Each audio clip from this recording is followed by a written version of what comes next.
नमस्कार. सखी सह्याद्रीच्या आजच्या भागात मी चैताली कानेटकर आपल्या सगळ्यांचं सहर्ष स्वागत करते. बृहदारण्यकात या उपनिषदामध्ये राजा जनक महर्षी याज्ञवल्क्य यांना विचारतात की ज्यावेळेला सूर्यास्त होतो, ज्यावेळेला प्रकाश नाहीसा होतो, ज्यावेळेला अंधार होतो, त्यावेळेला मानवाला मार्ग दाखविल कोण? यावरती याज्ञवल्क्य ऋषींनी दिलेलं उत्तर फार महत्त्वाचं आहे. हे उत्तर आहे, हा मार्ग दाखवण्याचं काम करेल मानवाचा आवाज, वाणी. आपल्याला वाग्देवीने अर्थात देवीने ही वाणी प्रदान केली आहे, हा आवाज प्रदान केलाय. तेव्हा या आवाजाविषयी आपण नेहमी आदर बाळगला पाहिजे आणि त्याची निगा सुद्धा राखलीच पाहिजे. या आवाजाविषयी नेमकी कुठली काळजी आपल्याला घ्यायला हवी, त्याविषयी कुठली थेरपी किंवा उपचार पद्धत उपलब्ध आहे, ह्या सगळ्याविषयी आपल्याला सुद्धा जाणून घ्यायचं आहे ना. चला तर पाहूया आजचा विषय काय आहे तो. आज आपण एका महत्त्वाच्या विषयावर बोलणार आहोत.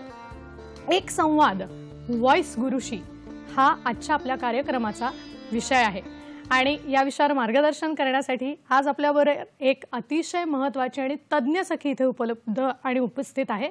आज आपल्या बरोबर आहेत व्हॉइस थेरपिस्ट सोनाली लोहार मॅडम. नमस्कार मॅडम. नमस्कार. कार्यक्रमात आपलं मनापासून स्वागत करते. आणि खरंच ही आवाजाची निगा कशी राखायची, आवाज किती महत्त्वाचा आहे हे सगळ्यांनाच माहिती आहे, पण याची काळजी कशी घ्यायची किंवा याविषयीचं आणखी ज्ञान हे आम्हाला उपलब्ध नाही आहे. ते आज आपल्याकडून आम्हाला जाणून घ्यायचं आहे. तर सर्वप्रथम सर्व रसिक प्रेक्षकांना मी मॅडमची ओळख करून देते. एक संवाद व्हॉइस गुरुशी आज आपण गप्पा मारणार आहोत सोनाली लोहार मॅडम यांच्याबरोबर. गेली 25 वर्ष ऑडिओलॉजिस्ट, स्पीच व लँग्वेज पॅथॉलॉजिस्ट आणि त्या कार्यरत आहेत. त्याचबरोबर ठाण्यातलं पहिलं व्हॉइस क्लिनिक सुद्धा यांनीच सुरू केलं. गायक, अभिनेते, शिक्षक, राजकीय नेते यांच्या आवाजांच्या समस्यांवर वेळोवेळी उपाय करण्याचं, त्यांना मार्गदर्शन करण्याचं काम त्या करत आलेल्या आहेत. वेगवेगळ्या व्याख्यानांचं सुद्धा त्यांच्याकडून आयोजन झालंय. अनेक व्यक्तींना अतिशय चांगल्या आवाजाचं वरदान हे त्यांच्यामुळे लाभलं आणि आवाजाचं स्वास्थ्य सुद्धा त्यांच्यामुळेच त्यांना लाभत आहे. याचबरोबर मॅडम लेखिका सुद्धा आहेत. गुंफियेला शेला, 4 सख्य 24, सोलो इत्यादी पुस्तकांचं लिखाण त्यांच्याकडून झालंय. सायकोलॉजी म्हणजेच मानसशास्त्र या विषयामध्ये त्यांचं PhDचं शिक्षण सध्या सुरू आहे. ठाणे आर्ट गिल्ड संस्थेच्या ग्रंथगंध या समूहाची 5 वर्ष धुरा त्यांनी सांभाळली. लोकमत सखी, अमृतवेल सुपरवुमन, आधुनिक सावित्री अशा असंख्य पुरस्कारांनी त्यांना सन्मानित करण्यात आलंय. आज आपण त्यांच्याशी गप्पा मारणार आहोत आपल्या आवाजाबद्दल आणि संवाद साधणार आहोत व्हॉइस थेरपी या महत्त्वाच्या विषयावर. आजचा आपला विषय आहे एक संवाद व्हॉइस गुरुशी आणि आपल्याला मार्गदर्शन करणार आहेत व्हॉइस थेरपिस्ट सोनाली लोहार मॅडम. तेव्हा आता वेळ न घालवता आपण लगेचच कार्यक्रमाला सुरुवात करूया. मॅडम पुन्हा एकदा आपलं खूप खूप स्वागत करते कार्यक्रमात. आणि अगदी पहिलाच प्रश्न मनात आहे की व्हॉइस थेरपी किंवा स्पीच थेरपी. स्पीच थेरपी हा शब्द आपण ऐकलेला आहे, पण व्हॉइस थेरपी आणि स्पीच थेरपी म्हणजे नेमकं काय हे आम्हाला आपल्याकडून जाणून घ्यायचं आहे. काय सांगाल याविषयी? 12वी नंतरचा एक ग्रॅज्युएशन कोर्स आहे ऑडिओलॉजी, स्पीच लँग्वेज पॅथॉलॉजी, ज्याच्यामध्ये श्रवण, वाचा, भाषा आणि आवाजाचे विकार याच्यावरती जी उपचार पद्धती असते त्याच्याविषयीचं प्रशिक्षण हे दिलं जातं. आणि व्हॉइस थेरपी हा स्पीच थेरपीचंच एक अंग आहे. आपण त्याला एक स्पेशलाइज ब्रांच असं म्हणू. व्हॉइस थेरपिस्ट कोण असतात की स्पीच थेरपिस्टच असतात, ज्यांनी व्हॉइस या विषयामध्ये, आवाजाच्या संदर्भामध्ये पोस्ट ग्रॅज्युएशन केलेलं आहे, अधिक ज्ञान मिळवलेलं आहे, डॉक्टरल डिग्री मिळवलेली आहे, किंवा ज्यांना अनेक वर्षांचा व्हॉइसचे पेशंट बघण्याचा अनुभव आहे. त्या क्षेत्रामध्ये डेडिकेट केलेली काही लोक, तज्ज्ञ मंडळी असतात, ते व्हॉइस थेरपिस्ट असतात. त्यामुळे व्हॉइस थेरपी आणि स्पीच थेरपी म्हटलं तर एकच आणि म्हटलं तर थोडं थोडं वेगळं असं क्षेत्र आहेत ते. नक्कीच. मला वाटतं या विषयाकडे आपण जाणार आहोत, पण याची मूळ सुरुवात होते ती आपल्या आवाजापासून. क्षणाक्षणाला प्रत्येक वेळेला आपण त्याचाच वापर करत असतो, तर त्या आवाजाची निर्मिती कशी होते हे आम्हाला जाणून घ्यायचं आहे. नक्कीच. एक ना चुकीची एक समजूत असते त्यात, म्हणजे कोणाचा काही दोष नाही आहे, कारण का आवाज या विषयासंदर्भात आपल्याला फार काही जास्त माहिती तशी नसते. आपण त्याला फार गृहीत धरतो, असं एक माध्यम आहे ते. पण आवाजाची निर्मिती होण्यासाठी फक्त आणि फक्त गळ्यातून इथूनच निर्मिती होते आणि इकडे फक्त स्वरयंत्र असतं, स्वरतारा असतात, त्यांचाच संबंध असतो असं नाही आहे. आवाजाची निर्मिती होण्यासाठी आपल्या शरीराचा साधारण इथपासून ते इथपर्यंतचा असा सगळा भाग हा वापरला जातो आणि आपण त्याचे 3 विभाग करू शकतो, ज्याला सबसिस्टम म्हणतात, तसं करू शकतो. सगळ्यात महत्त्वाचा जो आहे तो म्हणजे आपली श्वसन संस्था आहे, रेस्पिरेटरी सिस्टम आहे, ज्याच्यामध्ये इथपासून इथपर्यंतचा सगळा भाग येतो, ज्यात तुमची फुफ्फुसं येतात, तुमचं डायफ्राम नावाचा मसल येतो, पोटाचे स्नायू येतात, इंटरकॉस्टल मसल्स, असा सगळे स्नायू जेवढे आहेत तिथपर्यंत, श्वसन नलिकेचा वरचा भाग आहे तो येतो. त्यानंतर इथपासून इथपर्यंतची सिस्टम ज्याला व्हायब्रेटरी सिस्टम असं म्हणतात, जे कंपन संस्था मराठीमध्ये ज्याला म्हणू, ज्यात वोकल कॉर्डचे कंपन पावतात स्वरतारा म्हणून त्याला कंपन संस्था म्हणतात. पण परत एकदा सांगते की फक्त वोकल कॉर्ड्स नाही, त्याच्या आजूबाजूचे म्हणजे जवळजवळ मानेचेही सगळे स्नायू, जबड्याचे इथपासूनचे स्नायू, हे सगळं त्याचा भाग आहे. आणि त्यानंतर येते इथपासून इथपर्यंतची संस्था, ज्यात वेगवेगळ्या प्रकारच्या पोकळ्या असतात.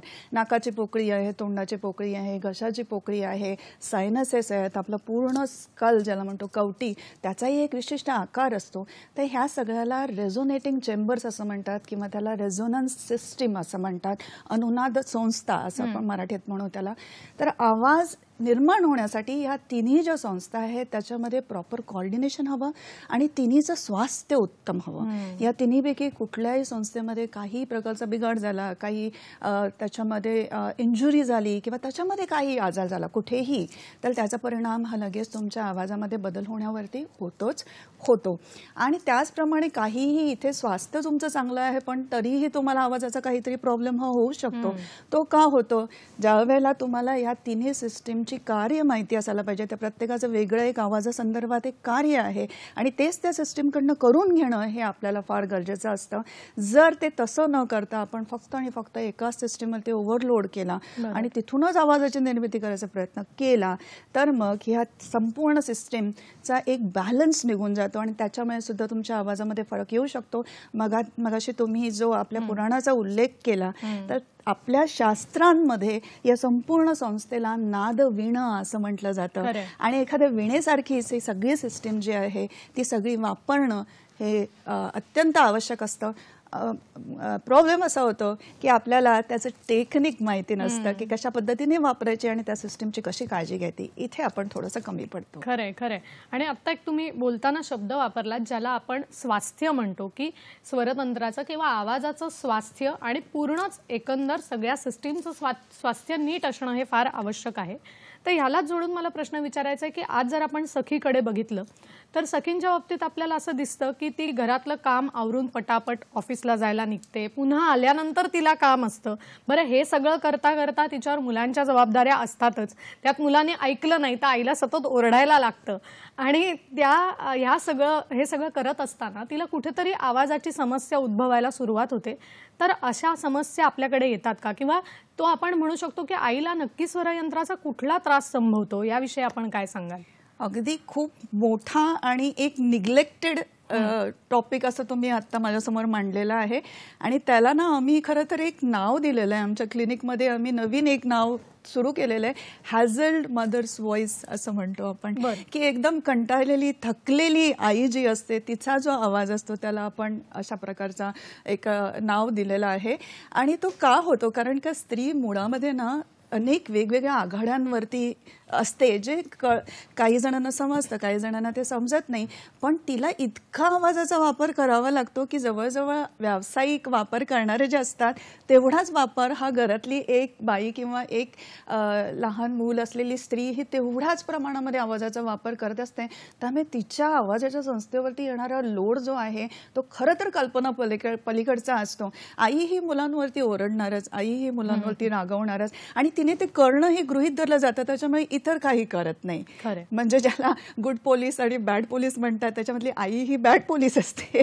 कारण ती हे करू नको ते करू नको हे सांगण्याची जबाबदारी ही आईची आहे आणि लाड करण्याची जबाबदारी ही इतर मंडळींची असते. आणि त्याच्यामुळे आईकडनं वोकल अब्यूज हा जास्त होतो. वोकल अब्यूज म्हणजे ग्लॉटिक ट्रॉमा किंवा स्वरतारांवरती आघात होणारे जे जे काही क्रिया असतात, ज्याच्यामध्ये ओरडणं आहे, किंचाळणं आहे, जोरजोराने बोलणं आहे, एका श्वासात लांब लांब बोलणं आहे, एका रूममधनं दुसऱ्या रूममध्ये हाक मारणं, हा प्रकार आहे. अजून काय होतं की घरामध्ये ज्या स्त्रिया असतात त्या काम नाही करत आहे फॉर एक्झाम्पल, पण त्या घरात आहेत आणि काही काही वेळेला घरामध्ये सिनियर सिटीजन्स असतात. या सिनियर सिटीजन्सना कधी कधी ऐकायला कमी येत असतं आणि अशा कमी ऐकणाऱ्या व्यक्तीबरोबर तुम्हाला आपसुकच मोठ्याने बोलण्याची सवय होऊन जाते. That is also vocally traumatic. काही काही घरांमध्ये आजारी व्यक्ती असतात, काही काही घरांमध्ये अशी काही स्पेशल चिल्ड्रन असतात की ज्यांच्यासाठी त्या आईला जास्त आवाजाचा वापर करणं हे खूप गरजेचं असतं. आता या सगळ्याचा तुमच्या स्वरतारांवरती डायरेक्टली म्हणजे शारीरिकदृष्ट्या विचार केला तर काही ना काहीतरी त्यांच्या स्वास्थ्यावरती परिणाम होतच असतो, पण ह्या सगळ्याचा नकळत त्या स्त्रीच्या मानसिक स्वास्थ्यावरती होणारा परिणाम हा अजून वेगळा असतो. त्यामुळे ही स्त्री शारीरिकदृष्ट्या ही थकलेली असते आणि मानसिकदृष्ट्या ही थकलेली असते. अशा वेळेला एक वेळ अशी येते की ती म्हणते की मला आता कोणाशी बोलायचंच नाहीये. अशी वेळ सुद्धा येऊ शकते आणि हे कोणालाही कळत नाही की हे कशामुळे होतंय. बरेचदा म्हणजे जवळजवळ 70 ते 80% वेळेला आवाजाच्या एक्सेस वापरामुळे सुद्धा या स्त्रीवरती हे सगळे परिणाम होऊ शकतात. त्यामुळे मला खूप आनंद आहे की तुम्ही आज हा विषय इकडे काढलात आणि मला हे सांगता आलं. सगळ्या कुटुंबाला हे थोडीशी माहिती पाहिजे. नाही, नक्कीच. आणि मला वाटतं आपण आत्ता खूप सोप्या पद्धतीने आम्हाला समजावून सांगितलं. कदाचित या आधी कोणी सखीने हा विचार केला नसेल की खरंच आहे की घरात जर ज्येष्ठ व्यक्ती असतील, तुम्ही म्हणाल खूप चांगलं उदाहरण दिलं की त्यांना जर ऐकू येत नसेल तर आपण ऑटोमॅटिकली मोठ्याने त्यांच्याशी बोलतो आणि कुठेतरी आपल्या आवाजावर त्याचा कळत न कळत हा प्रभाव पडतच असतो. तर अर्थात मी मॅडमना याविषयीचे एक्सरसाइज किंवा सोप्या टिप्स आपल्यासाठी विचारणार आहे, पण ह्यालाच जोडून अजून एक मला मुद्दा हा आहे की शिक्षिकांचा मुद्दा. शिक्षिकेचं क्षेत्र हे बऱ्याच अंशी जिथे सखी कार्यरत असतात असं क्षेत्र आहे, किंवा याचबरोबर मी म्हणेन म्युझिक टीचर की ज्या शिक्षिका संगीत शिकवतात, तर त्यांच्या बाबतीत सुद्धा असं होतं की बापरे माझा आवाज बसतोय, किंवा आज मला असं झालंय की आवाज मला गाताच येत नाहीये, किंवा असंही होतं की बोलून बोलून तोंड दुखायला लागतं. तर अशा सगळ्या क्षेत्रात काम करणाऱ्यांसाठी आपण काही व्यायाम किंवा असं सोपं काही आम्हाला सांगाल का की ॲटलिस्ट आम्हाला बोलणं शक्य होईल किंवा आमचं जो तोंड दुखायची समस्या आहे की ती थोडीफार कमी होऊ शकेल? तर याविषयी आपण काय सांगाल? स्त्री आणि बोलणं हे असं हातात हात घालून जाणाऱ्या गोष्टी आहेत, त्या काही वेगळ्या करता येणार नाही आणि त्यासाठी स्त्री ही वेगळी आहे, कारण आम्हाला बोलायला आवडतं आणि म्हणूनच आम्ही सगळी घर आणि सगळ्या समाजामध्ये बांधून ठेवण्यासाठी आमचा वाचा हा सगळ्यात मोठा आमच्या हातामध्ये दिलेला एक साधन आहे देवाने. आणि स्त्रीची वाणी ही आपल्याला माहिती आहे की मधुर असते, असणं अपेक्षित असतं वगैरे वगैरे, आणि त्याचे परिणाम हे अजून चांगले होतात. पण टीचर्स ज्या वेळेला आपण एका प्रोफेशनकडे बघतो की एक स्त्री आणि एक टीचर आणि त्यात म्युझिक टीचर वगैरे असेल, तर त्यांना सगळ्यात जास्त आवाजाचे त्रास होणं हे शक्य आहे, त्याची शक्यता सगळ्यात जास्त आहे. कारण का घरी एका स्त्रीने 1 किंवा 2 मुलांना सांभाळणं आणि एखाद्या शिक्षिकेने 50 आणि 60 विद्यार्थ्यांना एकत्र आणि जे इतके आवाज करणारा क्लास असतो त्याच्यावरती आपला आवाज नेऊन त्या मुलांना तिथपर्यंत पोहोचवणं. आणि माझ्याकडे येणाऱ्या सगळ्या शिक्षिका ज्या असतात ज्यांना ऑलरेडी आवाजाचा त्रास झाला असतो, त्या जेव्हा येतात तेव्हा मला हे माहीत असतं की त्या सगळ्या शिक्षिका ज्या आहेत त्या अत्यंत आपल्या पेशाविषयी अत्यंत प्रेम करणाऱ्या, अत्यंत पॅशनेट आहेत. कारण का ते इतक्या जीव तोडून शिकवतात की त्यांना कळत नाही की त्या घशावरती ताण देत आहे, कधीतरी कुठेतरी घशामध्ये आतमध्ये स्वरतारांना इजा झाली असू शकेल, हे त्यांना कळत नाही. आणि म्हणून मला खरं तर अशा सगळ्या शिक्षकांना काहीतरी अवॉर्ड देऊन शाळेनं सत्कार केला पाहिजे. पण दुर्दैवाने होतं काय की अशा शिक्षकांना आम्ही सांगतो, तर तुम्ही सांगितलं की ह्यांनी काय केलं पाहिजे शिक्षकांनी, तर सगळ्यात महत्त्वाचं जे आहे ते म्हणजे माझं असं म्हणणं आहे की ॲम्प्लिफिकेशन हे सगळ्या शिक्षकांसाठी अत्यंत गरजेचं आहे. म्हणजे मायक्रोफोनचा वापर जो आहे तो अत्यंत गरजेचा आहे. साधारण 50ची क्षमता असलेल्या प्रत्येक वर्गामध्ये शिक्षकांना ॲम्प्लिफिकेशन ही दिलं गेलं पाहिजे. हे आता आपण पहिल्यांदा असं म्हणायचो की आपण फार भविष्यातल्या गोष्टी बघतो आहे, असं भारतामध्ये व्हायला पाहिजे वगैरे. नाही, आपण आता बिलकुल त्या उंबरठ्यावरती, भारत हा इतका पुढे आपण आलेलो आता त्या तांत्रिकदृष्ट्या की आपण आता तिथे आहोत. आता प्रत्येक एज्युकेशन इन्स्टिट्यूटने ही जी सुविधा आहे ती प्रत्येक शिक्षकाला देणं हे खरं तर अत्यंत आवश्यक आहे. मी शिक्षण विभागाला, आपल्या शासनाला सुद्धा आवाहन करते, हे कुठेतरी हे मॅन्डेटरी करा तुम्ही आणि काय होतं की शिक्षकांना ज्या वेळेला एखादा तज्ज्ञ सांगतो की तुम्ही तुमचं स्वतःचं ॲम्प्लिफिकेशन जाऊन वापरा, शिक्षिका कधी कधी घाबरतात ते मॅनेजमेंटला सांगायला. तशी परिस्थिती झाली नाही पाहिजे. ज्या शिक्षिकेच्या आवाजाला त्रास होतो आहे तिला ॲम्प्लिफिकेशन वापरण्याची संधी दिली गेली पाहिजे. हे अत्यंत महत्त्वाचं आहे. हे पहिली गोष्ट. हे तर तुम्ही आम्हाला सांगितलंच की माईकचा वापर करणं शिक्षिकेसाठी किती महत्त्वाचं आहे. आणि आता मला याच्यावरचे व्यायाम किंवा छोट्या टिप्स आपल्याकडून ऐकायच्या आहेत. पण इथे वेळ झाली आहे एक छोट्याशा विश्रांतीची. आपण कुठेही जाऊ नका, आम्ही लगेचच परत येतोय. पाहत रहा सखी सह्याद्री.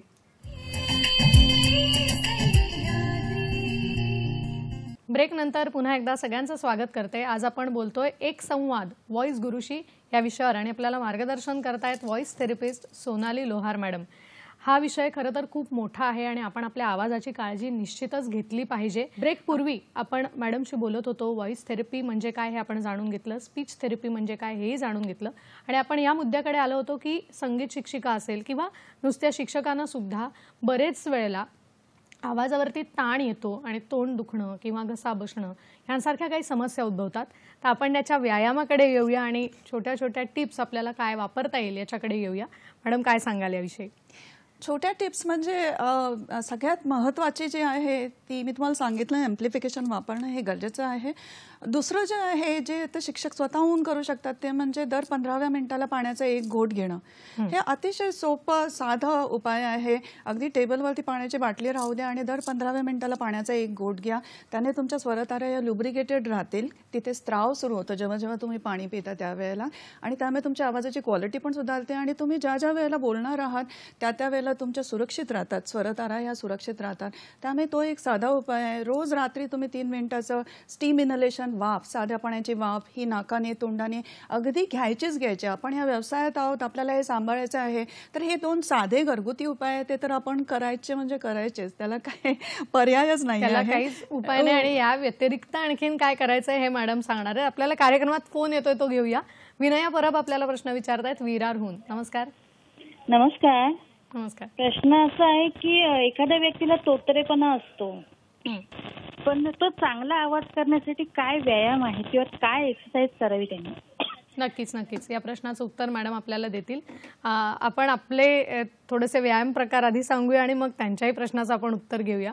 त्यांनी प्रश्न विचारला की तोतरेपणा असतो आणि आवाज आपला स्वच्छ ठेवण्यासाठी किंवा त्यात आपल्याला सुधारणा करायची असेल तर काय व्यायाम करता येईल, काय सांगाल आपण? नमस्कार विनयाजी. तुमचा प्रश्न जो आहे तो स्पीच थेरपीसाठी आहे. मी जसं सांगितलं की व्हॉइस थेरपी आणि स्पीच थेरपीमध्ये थोडीशी गफलत होते. व्हॉइस थेरपी ही आवाजासंदर्भात असते आणि स्पीच थेरपी ही जास्त वाचे संदर्भात असते.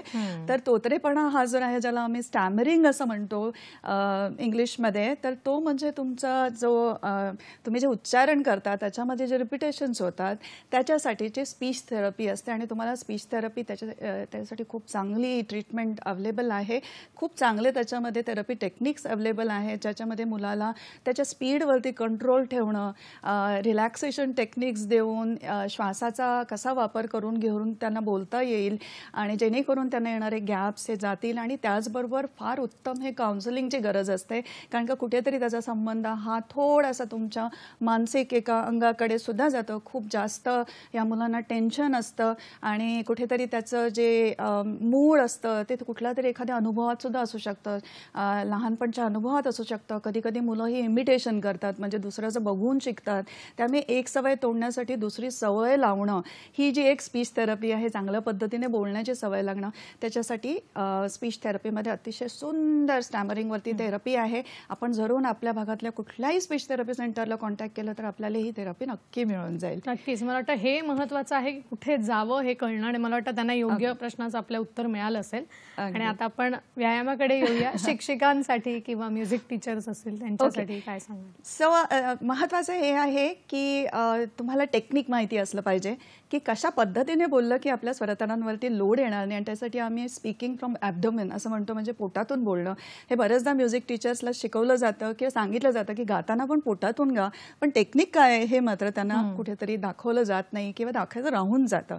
अशा वेळेला सगळ्यात महत्त्वाचा, मी अगदी बेसिक काही व्यायाम दाखवते की महत्त्वाचा असतो तो म्हणजे ॲब्डोमिनल ब्रीदिंग हे टेक्निक, म्हणजे श्वास घेणं आणि सोडणं ही क्रिया जी आहे ती तुम्ही कशी करताय त्याच्यावरती खूप काही अवलंबून असतं.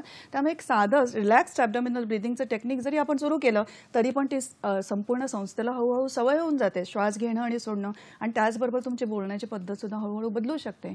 सो आपल्याला काय करायचं आहे, एक हात छातीवर एक हात पोटावर ठेवायचा आहे. आपले खांदे, आपली मान, आपला जबडा हा अतिशय रिलॅक्स असला पाहिजे. नाकाने श्वास घ्या असं समजा पोट म्हणजे एक फुगा आहे आणि हळूहळू पोट फुगवत न्यायचं आणि त्यानंतर पोट हळूहळू आतमध्ये घ्यायचं आणि श्वास जो आहे तो नाकाने सोडायचा आहे. ही क्रिया आपल्याला 12 वेळेला तरी करायची आहे. म्हणजे श्वास घेतला, श्वास सोडला, श्वास घेतला, श्वास सोडला. आणि हे करताना आपण आरशासमोर बसून करा, कारण आपल्या चेहऱ्यावरचे हावभाव काय आहेत ते सुद्धा खूप त्याच्यामध्ये महत्त्वाचे असतात. जर डोळे मोठे होतात आहे, चेहऱ्यावरती आठा येतात आहे, तर याचा अर्थ हा सगळा भाग जो आहे आपला टेन्स्ड आहे. टेन्स्ड असताना ही क्रिया करणं हे संपूर्णतः चुकीचं आहे. बेसिक उद्देश काय आहे आपला, की हा जो वरचा भाग आहे हा कम्प्लिटली रिलॅक्स असला पाहिजे आणि श्वास घेणं आणि सोडणं हे आपल्या डायफ्रामकडनं झालं पाहिजे, या स्नायूंकडनं वरच्या प्रेशर देऊन नाही झालं पाहिजे. हा अगदी सोपा व्यायाम आहे जो आपण आधी सुरू तर करा. दुसरी गोष्ट आहे, आपण जे म्हटलं होतं की बोलताना खूप दुखतं मला आणि मग ते दुखलं की मला असं वाटतं की आता बोलूच नये, तर त्यासाठी आपण काय करू शकतो. सगळ्या शिक्षिका अगदी साधा दिवसातून अगदी 100 वेळेला सुद्धा तुम्ही करणारा म्हणजे साधा मसाज असतो, तर तो तुम्ही 2 किंवा 3 ठिकाणी तुम्ही तो मसाज हा दिवसातून कधीही करा. ज्या वेळेला आपण आपल्या कानाच्या समोर 2 बोटं ठेवतो, इथे आपली 2 बोटं कानाच्या समोर ठेवायची आणि तुम्ही तुमच्या तोंडाची उघडझाप केली तर तुम्हाला इकडचं एक हाड आहे ते असं थोडंसं हालचाल होते त्या हाडाची अशी जाणवेल. ते स्पॉट आहे, तो स्पॉट आहे, तिथे आपली 2 बोटं ठेवायची आणि हलका 10 वेळेला थोडंसं प्रेशर देऊन आपण इकडे हलका मसाज करायचा आहे. याला TMJ जॉईंट असं म्हणतात आणि हा जॉईंट आपल्या बोलताना सगळ्यात जास्त ताण घेत असतो.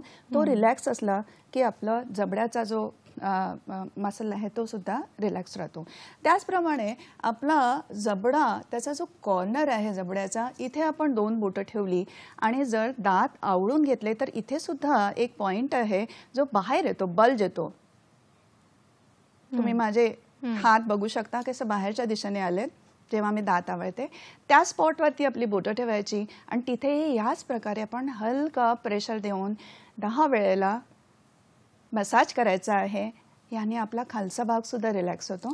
आणि तिसरा व्यायाम आहे, आपल्या मानेची त्वचा ही हाताने थोडीशी खेचून घ्यायची, थोडं वरती बघायचं, एका हाताच्या बोटाचा असा आकार करून घ्यायचा, आकडा करतो तसा, आणि इथपासून आपण हलकं प्रेशर देऊन जबड्याच्या लाईनपासून खालपर्यंत हलकं मसाज करायचं. हे साधे सिंपल मसाज टेक्निक्स आहेत जे आपला हा सगळा भाग जो आहे, हे सगळे मसल्स आहेत हे कम्प्लिटली रिलॅक्स करतात आणि आवाज बऱ्यापैकी मोकळा होतो. You start feeling also very good, फार बरं वाटायला लागतं आपल्याला बोलताना.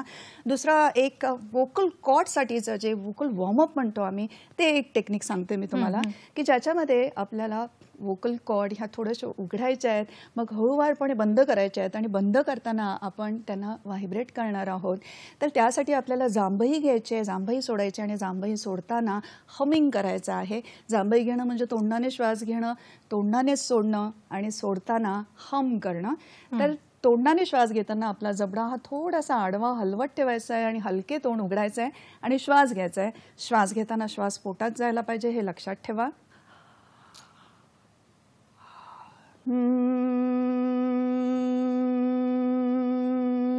लक्षात घ्या, माझं पोट आतमध्ये जात आहे आणि हात मी तोंडावरती ह्याच्यासाठी ठेवलेला आहे की इकडे आपल्याला कंपनं जाणवली पाहिजे ज्या वेळेला आपण हमिंग करतो. याला यॉन साय हमिंग असं टेक्निक म्हणतात. हे तुमच्या स्वरतारांना लगेच रिलॅक्स करतं, वॉर्म करतं, पुढच्या ॲक्टिव्हिटीसाठी जर जास्त बोलायचं असेल तर तयारही करतं. क्या बात आहे. मला वाटतं आपण जे काही आम्हाला आता छोटेसे आणि व्यायाम प्रकार सोपे दाखवलेत ते अगदी बसल्या बसल्या सुद्धा करता येण्यासारखे आहेत आणि शिक्षकांनी, विशेषतः संगीत शिक्षकांनी तर याच्याकडे आवर्जून लक्ष द्यायला हवं आणि याची सुरुवात अगदी आजपासून करायला सुद्धा हरकत नाही. कारण आपला आवाज हा आपलं अस्तित्व आहे असं मला वाटतं आणि तो आपल्याला जपून ठेवायलाच हवा. त्याच्यासाठी एक सोपं टेक्निक मॅडमने आपल्याला दाखवलंय. आता मला पुढच्या प्रश्नाकडे यायचं आहे की बरेच वेळेला आपण खोकतो किंवा घसा खाकरतो आणि आपल्याला वाटतं की माझा घसा साफ झाला, तर घसा साफ होणं याच्यामध्ये काय फरक आहे, किंवा आपल्या खोकल्यामुळे किंवा खाकरल्यामुळे घसा खरंच स्वच्छ होतो का?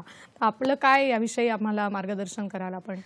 याला थ्रोट क्लिअरिंग हॅबिट असं म्हणतात आणि आमच्या सायन्समध्ये हा एका प्रकारचा वोकल अब्यूज आहे. कारण का ज्या ज्या वेळेला आपण थ्रोट क्लिअर करतो, घसा साफ करतो, या वेळेला आपल्या हवेच्या ट्यूबमध्ये आपल्या स्वरतारा ह्या एकमेकांवरती जोराने आपटल्या जातात.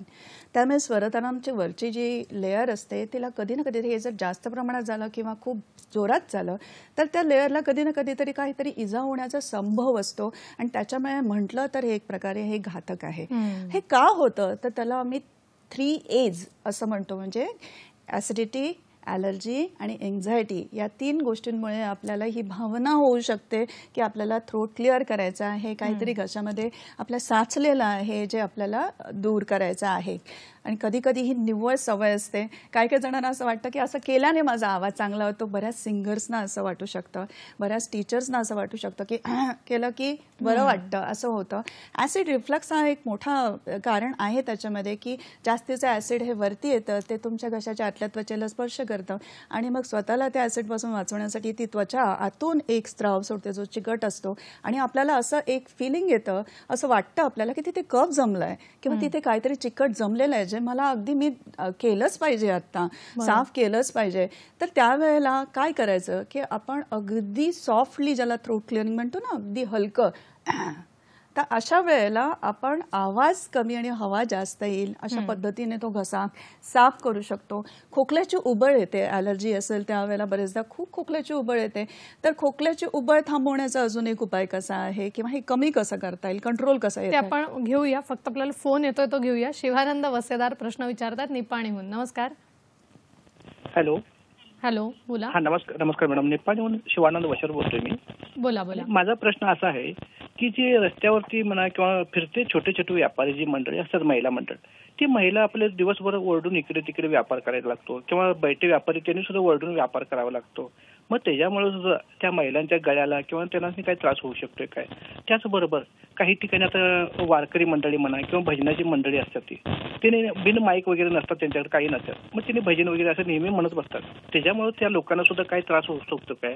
त्यांना इजा होतोय काय? मग त्यासाठी त्यांनी काय उपाययोजना केलं पाहिजे, असं माझा प्रश्न. नक्कीच, मला वाटतं खूप महत्त्वाचा प्रश्न त्यांनी विचारला आणि या प्रश्नाचं उत्तर मॅडम देतील. फक्त इथे वेळ झाली एका छोट्याशा विश्रांतीची. आपण कुठेही जाऊ नका, आम्ही लगेच परत येतोय. पाहत राहा सखी सह्याद्री.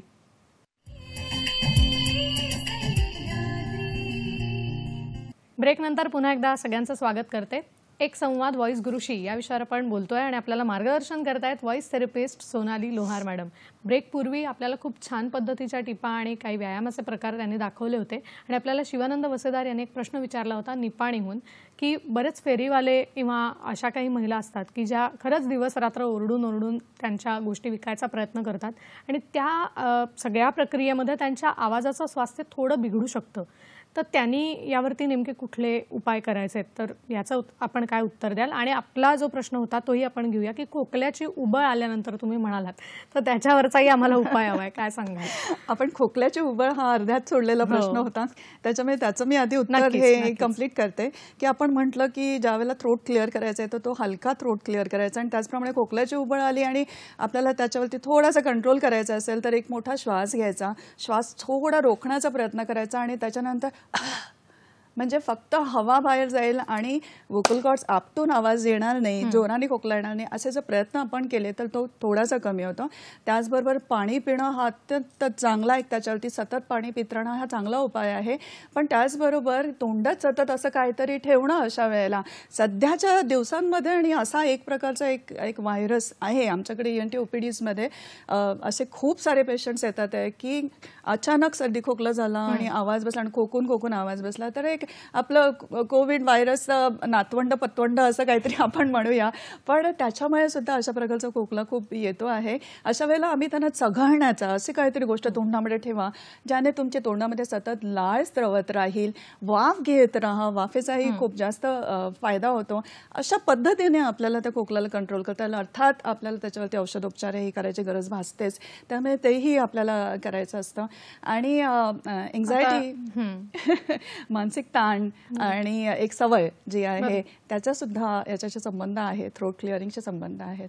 शक्यतोवरती कंट्रोलमध्ये असलं पाहिजे. आपण प्रश्नाकडे येऊया. त्याने विचारलं होतं की फेरीवाले जे असतात ते आणि वारकरी संप्रदायातले मंडळी, भजनं करणारी मंडळी आहेत आणि त्याचबरोबर अजून असे जेवढे प्रीचर्स किंवा धर्माचा प्रसार करणारे जे आहे, जैन साध्वी माझ्याकडे खूप ग्रुपने येतात की त्यांना खूप जास्त बोलावं लागतं आणि त्यांच्या घशावरती ताण होतो आणि बऱ्याच जणांना आतमध्ये वोकल कॉर्डला ऑलरेडी इंजुरी झालेली असते, वोकल न्यूड्यूज झाले असतात, सिस्ट झाले असतात, त्याला सूज झालेली असते, रक्तस्राव झालेला असतो, पण हे त्यांना कळत नाही. कारण आवाजाचा बदल हा त्यांना पटकन कानाला, ज्याला ऑडिटरी ट्रेनिंग म्हणतो ना, आपला स्वतःचा आवाज बदलला आहे हे कळणं हे कळत नाही. आणि त्यामुळे पण जर लक्षात ठेवलं आणि आपल्याला जर आजूबाजूची आता बरीच लक्षणं आहेत जशी त्याला म्हणतो आपण की आवाज बदलला हे आपल्याला कानाला स्वतःला कळायच्या अगोदर समोरच्यालाही कळलेलं असतं आणि समोरचा तो तुम्हाला पॉइंट आउट करतो, यांचा आवाज खूप बदललेला आहे आणि त्या क्षणाला तुम्ही थोडंसं अलर्ट होणं आणि वेळेवरती तुम्ही ENT सर्जनकडे गेलात आणि घसा आतमधून चेक करून घेतला, स्वतःला चेक करून घेतलात, व्हॉइस क्लिनिक्सला गेलात, तिथे चेक करून घेतला, आवाज चेक करून घेतला, ते हे फारच म्हणजे गरजेचं आहे. फक्त व्यवसायाचा भाग आहे आणि त्याच्यामुळे आपला आवाज हळूहळू बसाडा होतच जाणार हे गृहीत धरणं हे मुळात खूपच चुकीचं आहे. त्यामुळे तपासण्या करणं हे वेळीच तपासण्या करणं हे गरजेचं आहे. आणि मी उपाय त्याच्यावरती जे म्हणतात आहे की यांना त्रासच होऊ नये म्हणून काय करायचं, वारकरी संप्रदायामध्ये किंवा भजनं गाताना अतिशय जास्त वाद्य असतात, आजूबाजूला 15 ते 20 जण तुमच्या बरोबरीने गात असतात आणि त्यावेळेला तुम्ही अधूनमधून म्हणजे सलग जे तुम्ही गाता आहात त्यामध्ये तुम्ही, ज्याला आम्ही आमच्याकडे व्हॉइस नॅप ही संज्ञा आहे. व्हॉइस नॅप म्हणजे तुम्ही गाताना मध्ये काही सेकंदासाठी थांबणं हे गरजेचं असतं. दुसरं आपल्याकडे ना खरं सांगायचं तर ह्या सगळी जी मंडळी आहेत ना, आता ज्यांचा उल्लेख केला त्या प्रोफेशन्समध्ये ना त्यांची जी छातीचा भाता म्हणू आपण, हार्मोनियमचा भाता कसा असतो तसा छाती हा एक भाता आहे असं जर समजलं तर ही क्षमता फार छान आहे या सगळ्या मंडळींची. कारण फार वर्षानुवर्ष ही मंडळी गातात आहे आणि त्यामुळे त्यांना तसा आवाजाचा फार त्रास होत नाही. कारण का फुफ्फुसाची क्षमता ही प्रचंड असते आणि उत्तम पद्धतीने ते वापरणे हे त्यांना सवयीने आलेलं असतं. पण तरी वेळेवरती तपास करत राहणं, कोणी सांगितलं आवाज बदललेला आहे किंवा आपल्याला स्वतःला असं वाटतं आवाज चिरकतोय, फाटतो आहे, तर वेळच्या वेळी डॉक्टरकडे जाणं आणि जरा बघून घेणं हे मात्र गरजेचं आहे. नक्कीच. म्हणजे हा आवाजातला बदल जाणवतोय दुसऱ्याला किंवा समोरच्याला, आपल्या स्वतःला, तर ते एक लक्षण आपण मानायला हरकत नाही आणि त्याची तपासणी वेळच्या वेळेला करून घ्यायला हवी. तर यालाच जोडून हा प्रश्न आहे की कधी कधी आपल्याला सुद्धा आवाजात बदल करावा असं वाटायला लागतं. म्हणजे बरेच वेळेला असं होतं की व्हॉइस मॉड्युलेशनची गरज पडते. तर या आवाजातल्या बदलाबाबत आपण काय मार्गदर्शन कराल किंवा तो बदलता येतो का? बरेच वेळेला मुलांना अशी समस्या जाणवते त्यांच्या तरुणपणाच्या काळामध्ये आवाज फुटताना वगैरे, तर तो बदल करण्यासाठी काही मार्गदर्शन कराल किंवा याचा आम्हाला काही व्हिडिओ बघायला मिळेल का? काय सांगाल आपण? अगदी नक्कीच. ज्याला आम्ही प्युबोफोनिया असं म्हणतो, म्हणजे एका वयात येतानाची जी एक स्टेज असते त्यावेळेला मुलांचा आणि त्याच्या अगोदर मुलांचा आणि मुलींचा आवाज जो असतो तो जवळजवळ सारखा असतो. स्वरतरांची त्यांची जी एक लांबी रुंदी असते, त्याचं वजन असतं ते सारखं असतं. पण वयात येताना मुलांच्या स्वरतरांमध्ये अगदी खूप जास्त फरक पडतो. त्या जाड होतात, त्या मोठ्या होतात लेंथने आणि त्यामुळे त्यांची कंपनं जी असतात ती कमी होतात आणि त्यामुळे त्यांचा पिच जो असतो आवाजाचा तो खाली ड्रॉप होतो आणि आवाज ज्याला आपण म्हणतो फुटला. बरेचदा काय होतं की ही मुलं हा आवाज हा स्वीकारत नाहीत. ही मनाची एक प्रक्रिया असते किंवा कधी कधी शरीर स्वीकारत नाही. अशा वेळेला ते आधीच्याच म्हणजे स्त्रीच्याच आवाजात, मुलीच्याच आवाजामध्ये बोलण्याची सुद्धा शक्यता असते, ज्याला प्युबोफोनिया किंवा म्युटेशनल फॉल्सेटो व्हॉइस असं म्हणतो आम्ही. आणि हे बरेच वर्ष सुरू राहतं. लोकांना कळत नाही की हे त्याच वेळेला आपण जर त्याला करेक्ट करू शकतो अगदी पटकन. म्हणजे कधी कधी तर बरेचदा हे आम्ही असं म्हणतो की मॅजिकली आपण एका सेशनमध्ये सुद्धा हा आवाज बदलू शकतो. तर हे माहीत नसल्यामुळे वर्षानुवर्ष त्याच पातळ आवाजामध्ये ही मुलं बिचारी बोलत राहतात, मोठी होतात, वयस्क होतात. संपूर्ण स्वास्थ्यावरती, मानसिक स्वास्थ्यावरती परिणाम होतो. त्यांचे अचिव्हमेंट्स फार कमी राहतात. शाळेमध्ये, कॉलेजमध्ये, लग्नाच्या वेळेला, सगळीकडे तुमच्या करिअरमध्ये, इंटरव्ह्यूज देताना सगळीकडे हा आवाजाचा त्यांच्यावरती परिणाम होतो आणि उपाय फार सोपा असतो. नक्कीच. मला वाटतं तुम्ही म्हणाल की एका सेशनमध्ये हा आवाज बदलता येतो आणि ते शक्य आहे, तर हे आपण बघणार आहोत. फक्त आपल्याला कार्यक्रमात फोन येतोय तो घेऊया. सुनंदा गायकवाड आपल्याला प्रश्न विचारतायत. नमस्कार सुनंदाजी. हॅलो, नमस्कार. नाशिकहून प्रश्न विचारतायत, बोला. हॅलो. साधारण 10 वर्षाचा मुलगा आहे. हं. आता ते उगाचच मोठा आवाज काढतो किंवा असा किंचाळल्यासारखा आवाज काढतो. मध्येच जोरात ओरडून बोलतो एकदम घसा ताणून. म्हणजे हा असा काही आजार वगैरे आहे की कसा, याचं काही कळेल का माझे? ही लहान मुलांमध्ये सवय म्हणायची की काही आजार म्हणायचा मॅडम? नक्कीच नक्कीच मॅडमना आपण याविषयी विचारूया. फक्त आपण आधी जे बोलत होतो त्याविषयी आपण आपलं जे चालू होतं ते पूर्ण करू. की तुम्ही म्हणालात की एका सेशनमध्ये असा आवाज बदलणं आपल्याला शक्य होतं, तर या संदर्भात आपण काही व्हिडिओ आपण दाखवू शकतोय का? तर ते आपण नक्कीच बघणार आहोत. मॅडम काय सांगाल याविषयी? असाच पेशंट माझ्याकडे आलेला होता. आता हे काय होतं की जास्त याच्याविषयी माहिती नसल्यामुळे कोणी बरा झालेला पेशंट आहे त्याने दुसऱ्याला सांगितलं, त्याने दुसऱ्याला सांगितलं, अशी माउथ टू माउथ असं कळून त्याच्यामुळे मग कोणी आलं तर हे पेशंट बिचारे. मी तर आता असं होतंय, मला रस्त्यावरती कोणी दिसला माणूस, असा मुलगा दिसला तर त्याचं मला भविष्य दिसतं आणि मी अशा मुलांना तर हात पकडून माझ्या क्लिनिकमध्ये घेऊन येते की मी तुझा नीट करून देते आवाज. असं थोडा अवेअरनेस याच्या बाबतीत अजून हवा आहे. तर असाच एक मुलगा माझ्या क्लिनिकला आला होता आणि तो व्हिडिओ आपण बघूया. मला वाटतं आपल्याला तो दिसणार आहे. तर हा आवाज कसा बदलला हे आपल्याला बघायचं आहे आणि हे साधं एका सेशनमुळे शक्य होतं. तर नक्कीच मला वाटतं आणि ही थेरपी या संदर्भात काम करणार. अगदीच व्हॉइस थेरपी याच्यामध्ये खूप मेजर रोल करते. काही अगदी केसेसमध्ये काही वेळेला स्वरयंत्र हे तसंच बनलेलं आहे, जन्मतः बनलेलं आहे, ते मुलीच्या आवाजासाठी बनलेलं आहे. या टाईपचे सुद्धा केसेस असू शकतात. नक्कीच मला वाटतं तेच आता आपण बघूया. नक्कीच हो जाएगा मैडम के पास दिखा के. अच्छा, आप गिनती करके देखो. 1 2 3 4 5 6 7 8 9 10. बोलो. मला वाटतं हा आवाज आधी होता आणि आता एका सेशन नंतर त्याच्यावर काय परिणाम झाला हेही आपण बघूया. म्हणजे आपल्याला कल्पना येईल की किती पद्धतीने आवाज कसा सोप्या प्रकारे बदलता येतो. आपण बघतो आहोत. मला वाटतं आपण दाखवलात की खरंच अशा अनेक जणांचा असा प्रॉब्लेम असू शकतो. त्याच्यावरही उपचार पद्धती आहे. बघूया. 1 2 3 4 5 6 7 8 9 10 11 12 13 ओके, अभी सोमवार, मंगलवार, बुधवार, गुरुवार.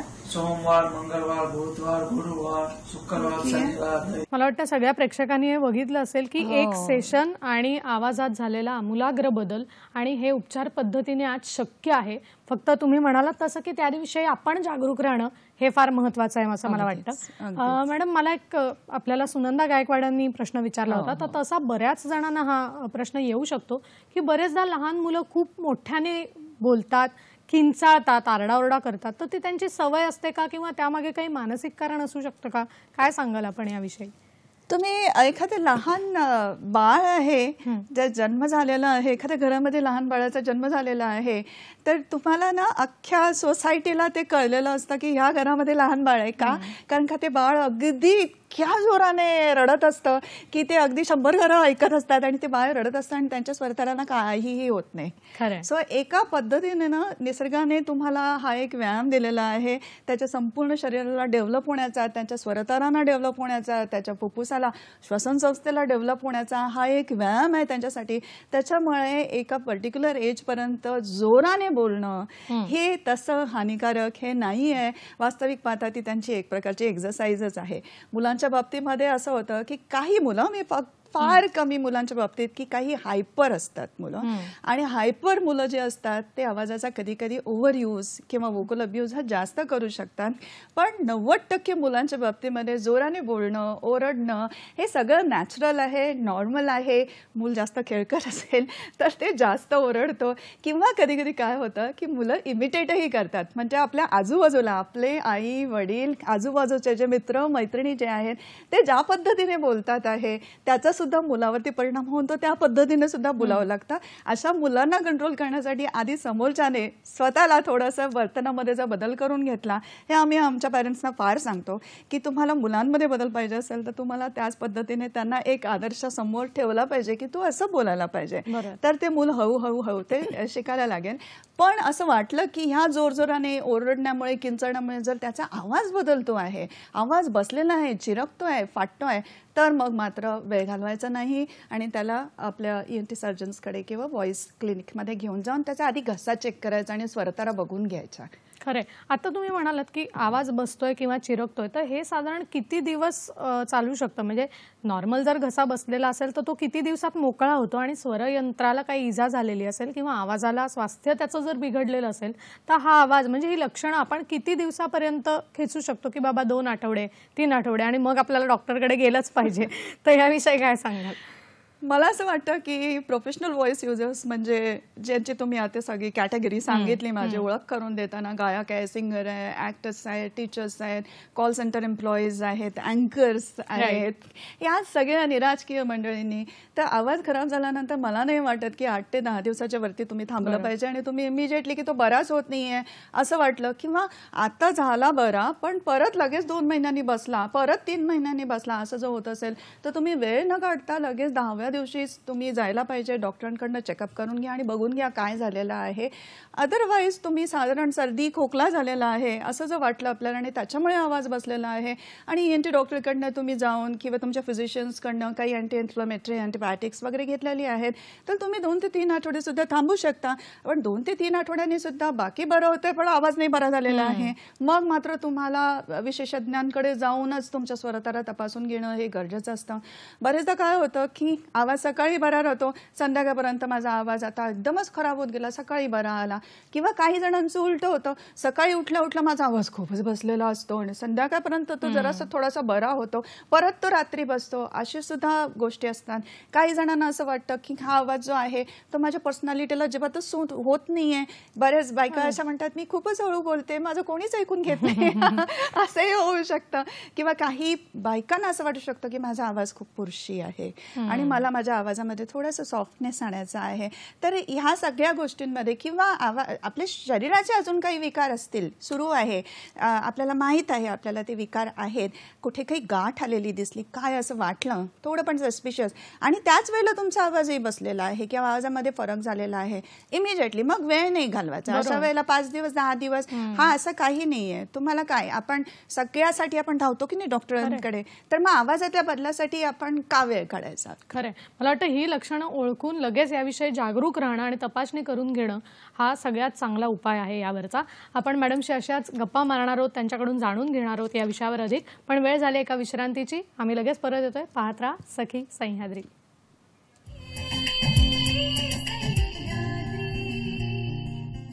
ब्रेक नंतर पुन्हा एकदा सगळ्यांचं स्वागत करते. एक संवाद व्हॉइस गुरुशी आजचा विषय आणि आपल्याला मार्गदर्शन करतायत व्हॉइस गुरु सोनाली लोहार. ब्रेक पूर्वी आपल्याला खूप छान माहिती त्यांनी दिली होती आणि आता मी पुढच्या प्रश्नाकडे येणार आहे की स्त्रियांच्या बाबतीत रजोनिवृत्तीचा जो काळ आहे, मेनोपॉजचा जो काळ आहे, त्या काळात आवाजात काही बदल होतात का, म्हणजे होऊ शकतात का? काय सांगाल याविषयी आपण? होण्याची शक्यता असते, कारण का हा एक असा पिरियड आहे ज्याच्यामध्ये हॉर्मोन्स खूप जास्त चेंजेस होत राहतात. जसं मी तुम्हाला मगाशी मुलांच्या बाबतीत सांगितलं आवाज फुटतानाचा आधीच्या वयातला, स्त्रियांच्या बाबतीमध्ये हा नंतरच्या वयामध्ये ह्या टप्प्यामध्ये होणारा बदल आहे जो बऱ्याच अंशी स्त्रियांना त्याच्यामध्ये सगळ्या जे आपले म्युकोझल लायनिंगचे जे ओपनिंग्स असतात तिथे सगळीकडे ड्रायनेस जाणवतो, सुकेपणा कोरडेपणा जाणवतो. मग तो नाकातला असू दे, तोंडातला असू दे, सगळीकडे त्यांना ड्रायनेस हा प्रचंड जाणवतो आणि तोच ड्रायनेस हा तुमच्या स्वरयंत्राच्या ठिकाणी सुद्धा तसाच कोरडेपणा हा येऊ शकतो आणि त्यामुळे त्यांना आवाजामध्ये जो कोरडेपणा असतो तो जाणू शकतो. आवाजाची क्वालिटी आहे ती बदललेली असू शकते आणि विशेषतः गायकांच्या बाबतीत त्या जर गायिका असतील तर त्यांना असं वाटतं की आपण एका पर्टिक्युलर नोटला, जास्त करून हाय नोट्सला जाणं हे थोडंसं त्यांना डिफिकल्ट होईल अशी एक शक्यता असते. अशा वेळेला आम्ही आमच्या गायकांना सांगतो की हा जर तुमचा मेनोपॉजचा पिरियड असेल तर थोडंसं मनाची तयारी थोडीशी करून स्वतःला आधी हाफ नोट किंवा 1 नोट डाऊन असं करून कम्फर्टेबली गा हे आम्ही त्यांना जरूर सांगतो आणि हायड्रेशन वाढवायला सांगतोच आम्ही त्यांना. नक्कीच. मला वाटतं हे फार महत्वाचं आहे. तुम्ही म्हणालात की मानसिक तयारी होणं, की आपल्याला हाफ नोट खाली गायचंय तर ते आपल्याला जमू शकतं आणि त्या काळात हे होऊ शकतं, हे एक डोक्यात आपल्या असलं पाहिजे. असंच एक मला विचारायचं आहे की डबिंग आर्टिस्ट असतात किंवा व्हॉइस ओव्हर आर्टिस्ट असतात, तर ह्या कलाकारांच्या बाबतीत आवाजावर त्यांच्या ताण येऊ शकतो, तर यांनी मुळात काय काळजी घ्यायला हवी किंवा प्रतिबंध उपाय काय करायला हवेत आवाजासंदर्भात? कारण सतत आवाजावर ताण आणि सतत काम, काय सांगा? हो, नुसतंच ताण असं नाही, पण ही जी मंडळी असतात ज्यांना रेकॉर्डिंग स्टुडिओमध्ये माईकच्या समोर आवाजाचा वापर करायचा असतो ना, तिथे ना तुम्ही चीट नाही करू शकत. मायक्रोफोन तुम्हाला बरोबर पकडतो, तुमच्या आवाजामध्ये जरा सुद्धा फरक असेल तर तो मायक्रोफोन पकडणार तुमचा, आणि तो कळणार त्या साऊंड रेकॉर्डिस्टला, इंजिनियरला तुम्हाला कळणार. त्यामुळे तिथे चिटिंग नाही होऊ शकत. मग अशा वेळेला तुम्ही काय करायचं असतं, सगळ्यात महत्त्वाचं तर लाईफस्टाईल. मला माहिती आहे हे सांगणं खूप सोपं आहे, अवलंबन करणं कठीण आहे, पण ना ज्या वेळेला रेकॉर्डिंग असेल त्याचे आधीचे 3 दिवस जे असतात ना ते खूप महत्त्वाचे असतात. त्यावेळेला तुम्ही चांगलं वोकल हायजीन पाळणं, हायड्रेशन चांगलं ठेवणं, उत्तम झोप मिळाली पाहिजे. त्यावेळेला तुम्हाला कुठल्याही अशा पदार्थांचं सेवन करू नका की ज्याने तुम्हाला जास्त कोरडेपणा येईल किंवा ॲसिड रिफ्लक्स होऊ शकेल, ज्याच्यामध्ये मद्य आलं, ज्याच्यामध्ये कार्बोनेटेड ड्रिंक्स आले, ज्याच्यामध्ये कॉफी आली. बऱ्याच जणांना वाटतं असं की कॉफी प्यायल्यानंतर माझा आवाज जास्त ओपन अप होतो, पण खरं तर कॅफेन हे खूप जास्त ड्रायनेस देतो, हे आपल्याला शास्त्रामध्ये आहे, सायन्स सांगतं. त्यामुळे त्या पदार्थांचं सेवन हे थोडं कमी करा. ज्या वेळेला 3 दिवस अगोदरची गोष्ट सांगते मी तुम्हाला की खूप जास्त आवाजाचा एक्सेस वापर करू नका, चांगला आवाज ठेवा. आणि ज्या वेळेला रेकॉर्डिंग स्टुडिओमध्ये जाल त्यावेळेला न विसरता वोकल वॉर्मअप एक्सरसाइजेस करा. संपूर्ण रेकॉर्डिंग झाल्यानंतर तुम्ही वोकल कूल डाऊन करणं हे सुद्धा त्याही एक्सरसाइज असतात, साध्या साध्या एक्सरसाइज असतात, कुठेही तुम्हाला मिळतील किंवा तुम्ही एखाद्या स्पेशालिस्टकडनं शिकून घ्या, पण त्या एक्सरसाइज करा आणि पूर्ववत स्वतंत्र आणा ह्या सगळ्या. आणि अजून सगळ्यात महत्त्वाचं, एक चांगला आर्टिस्ट तो असतो ज्याला माहीत असतं की मी काय केलं किंवा कोणाचा आवाज डब केला, कुणाचा व्हॉइस ओव्हर केला तर माझ्या आवाजाला त्रास होतो किंवा होऊ शकेल हे तुम्हाला माहीत असतं. चांगले आर्टिस्ट हे त्या कलाकाराचा आवाज डब करत नाहीत, ते नाकारतात. त्याच्यामुळे हे स्वतःला माहीत असेल तर त्या आवाजामध्ये रेकॉर्डिंग करणं हे प्लीज करू नका. बाकी मी तुम्हाला बाकी टिप्स ज्या सांगितल्या त्या सुरू. आणि अगदी शेवटचा प्रश्न, वेळ नाही आपल्याकडे पण तरी मला विचारायचं आहे की बरेच वेळेला कर्करोग ज्याला झालेला असेल ज्याचं स्वरयंत्र काढून टाकावं लागतं अनेकदा, तर नवीन तंत्रज्ञानानुसार असं स्वरयंत्र बसवता येतं का किंवा आवाज आपल्याला परत आणता येतो का? अगदी थोडक्यात काय सांगाल? ट्रान्सप्लांट नाही करतायत स्वरतारांचं, पण आपल्याला ज्याला आर्टिफिशियल लॅरिंग्स म्हणतो म्हणजे प्रोस्थेसिस असतं, ते ट्रॅकिओ इसोफेजियल प्रोस्थेसिस म्हणतो किंवा स्पीच वॉल्व असं म्हणतो. ज्यावेळेला पूर्ण स्वरयंत्र काढण्याची शस्त्रक्रिया होते त्यावेळेला ती वॉल्व ही बसवली जाते आणि त्याच्यानंतर ट्रेनिंग देता येतं. किंवा मग इलेक्ट्रोलॅरिंग्स आणि इसोफेजियल स्पीच हे 2 वेगळे माध्यम आहेत ज्यांच्या मार्फत सुद्धा तुम्हाला आवाजाचा वापर म्हणजे आवाज काढता येईल, बोलता येईल, कम्युनिकेशन करता येतील. हे सगळं स्पीच थेरपीचा, व्हॉइस थेरपीचा भाग आहे. नक्कीच मला वाटतं नवीन तंत्रज्ञानानुसार किती गोष्टी करता येऊ शकतात हे आज प्रत्यक्ष आपल्याकडून ऐकलं आणि आम्ही पाहिलं. आणि या निमित्ताने अगदी सखींना जाता जाता काही थोडक्यात संदेश द्यायचा असेल आपल्याकडून आवाजाच्या बाबतीत तर तो काय द्याल? आवाज ही देवाने दिलेली आपल्याला देणगी आहे आणि आपणच निर्मात्या आहोत. बऱ्याच काही गोष्टी ह्या आपल्याच आवाजातून आपण जगाला देतो आहे. तर उत्तम आवाजाचा वापर करा. कुठल्याही मी जास्त बोलते म्हणून माझा आवाज खराब झालेला आहे हे अजिबात डोक्यामध्ये ठेवू नका. आवाजामधला थोडासा जरी बदल झाला, स्वतःच्या स्वास्थ्याला जास्त महत्त्व द्या, प्राधान्य द्या आणि लगेच चेकअप करून घ्या. नक्कीच मला वाटतं आपण म्हणतो की आवाज ही आपलं अस्तित्व आहे, मेरी आवाज ही पहचान है, तर ती पहचान आपल्याला जपून ठेवायची आहे. आज मॅडम इथे आल्या आणि खरंच हा विषय इतका छान पद्धतीने त्यांनी उलगडून दाखवला. बऱ्याच नवीन गोष्टी ज्या आपल्याला माहिती नव्हत्या त्यांनी आपल्याला सांगितल्या. मॅडम तुम्ही खरंच इथे आलात वेळात वेळ काढून आणि इतकं छान मार्गदर्शन आम्हाला सगळ्यांना केलं त्याबद्दल संपूर्ण सखी सह्याद्रीच्या टीमच्या वतीने मी आपली मनापासून आभार मानते. So much. आणि खरंच अशा तज्ज्ञांकडे आपणही गेलं पाहिजे वेळच्या वेळेला. असाच नवीन विषय घेऊन आपण पुढच्या भागात भेटणार आहोत. आज मात्र इथेच थांबायची वेळ झाली आहे. नमस्कार.